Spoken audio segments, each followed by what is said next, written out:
तो डीजल की जब कांग्रेस की सरकार में कीमत बढ़ी थी और 66 रुपए से 71 रुपए हुई थी पेट्रोल की कीमत और 56 रुपए से 61 रुपए डीजल की कीमत हुई थी, तब प्रदेश के सम्माननीय मुख्यमंत्री जी श्री शिवराज सिंह जी चौहान साहब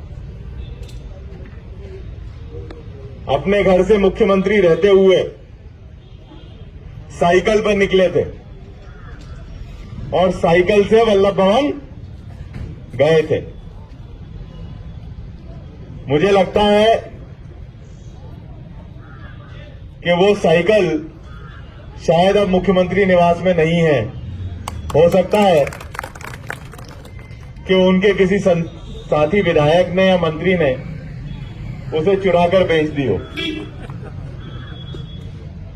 इसलिए क्योंकि अब भाव डीजल का 81 रुपए से ऊपर हो गया है और पेट्रोल का 91 रुपए से ऊपर हो गया है, पर शिवराज सिंह जी की साइकिल अभी निकली नहीं है मुख्यमंत्री निवास से।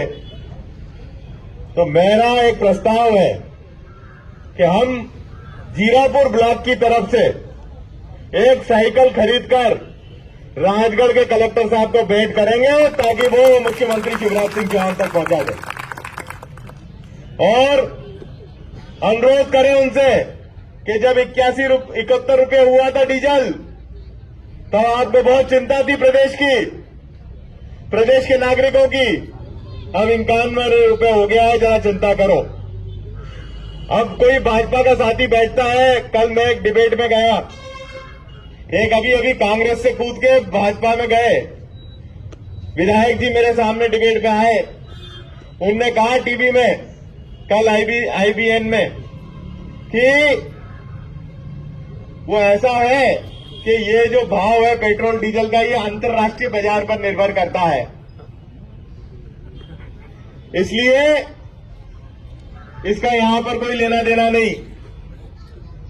मैंने 2 महीने पहले एक रिपोर्ट पढ़ी थी जिसमें लिखा था कि जब अंतर्राष्ट्रीय बाजार में तेल की कीमतें सबसे कम हुई कच्चे तेल की, तो सबसे पहले भारत ने हजारों लीटर तेल स्टॉक किया। विश्व में सबसे ज्यादा स्टॉक तेल का भारत ने किया, नरेंद्र मोदी जी ने किया। तो मुझे लगा कि बढ़िया है भैया, कम से कम अब पेट्रोल डीजल की कीमतें अपने आप कम रहेंगी, अगर ऊंची भी हुई तो कम रहेंगी। कोई बता सकता है कि अगर पेट्रोल और डीजल की बिना टैक्स की कीमत कितनी है इस देश में? अगर इस देश में जो टैक्स वसूला जा रहा है प्रदेश की ओर से, स्टेट की ओर से, सेंटर की ओर से और वैट की ओर, वैट जो टैक्स एक ही इन्हीं चीजों पे लगा हुआ है, उसमें अगर टैक्स कम कर दे तो डीजल पेट्रोल कितने रुपए का है? कोई बता सकता है साथी मेरा? 28 रुपए 50 पैसे से 31 रुपए के बीच में रहेगा। तेल की कीमत कितनी ऊंची चली जाए, 28 रुपए 50 पैसे से 31 रुपए के बीच में। अब आप 91 रुपए में से 31 ही काटो, चलो 28 नहीं काटेंगे, 31 पूरे काट दो, तो 60 रुपए टैक्स वसूल कर रहे हैं 1 लीटर पेट्रोल पे ये सरकार, जिसमें हमारी राज्य सरकार और केंद्र सरकार दोनों कर रही है। ये बात कौन देखेगा? ये कौन कम करेगा?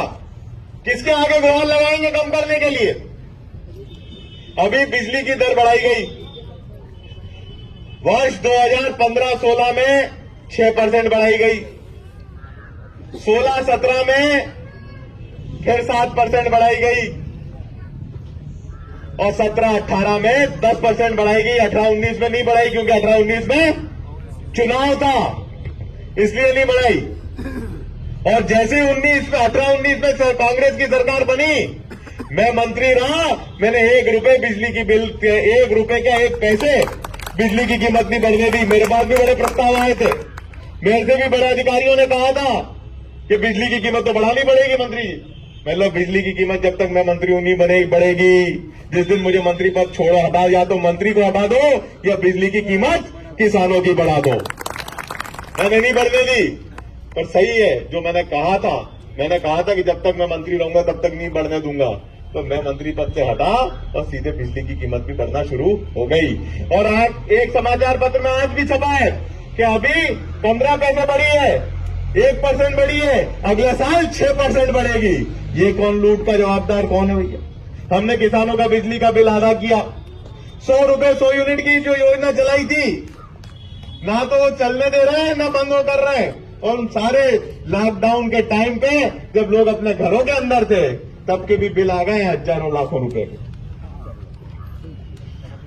महंगाई चरम सीमा पर है, गैस की सब्सिडी बंद हो गई। पहले तो कहा था कि गैस की सब्सिडी चालू रखेंगे, अब जो गैस के चूल्हे माताएं बहनें चला रही हैं उनकी सब्सिडी बंद। एक ने फेसबुक पे लिखा कल कि बाप की तो दुकान बंद हो गई, मां की गैस की सब्सिडी चली गई, भाई की नौकरी छूट गई, फिर भी बेटा लिखता है फेसबुक पे कि मोदी है तो मुमकिन है। अब ये तो देश की हो गई। अब अपने क्षेत्र पे आ जाए भैया। हमने हाट लगने के लिए 1524/1 में जमीन स्वीकृत कराई, तार फेंसिंग स्वीकृत कराई, लैंप पोस्ट लगाने की जगह स्वीकृत कराई कि जीरापुर के रोड पे जाम ना लगे, जीरापुर के रोड पे, तो जमीन स्वीकृत हुई। और ये हाट बाजार वहां पे 1524/1 में लगे, सब करवा दी। रोशनी के लिए ऐसे बड़े बड़े लैंप पोस्ट स्वीकृत करा दिए, फेंसिंग की जगह स्वीकृत करा दी, टीन शेड भी करा देते। पर वहां पे तो हाट नहीं ले जाएंगे, हाट का लगाएंगे दशहरा मैदान में। अरे भैया वहां क्यों नहीं ले जाओगे? क्योंकि वहां इनके बाप का कब्जा है, इसलिए।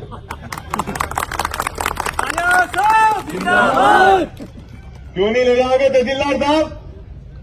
तनख्वाह सरकार से लेते हो कि तनख्वाह कहीं और से लेते हो, ये बताओ। और नौकरी किसकी करते हो? सरकार की करते हो कि भाजपा की करते हो, ये बताओ। और ये सोचोगे कि हम चुप बैठेंगे? चुप बैठना तो दूर, तुम्हें बैठने नहीं देंगे, ऐसी हालत कर देंगे।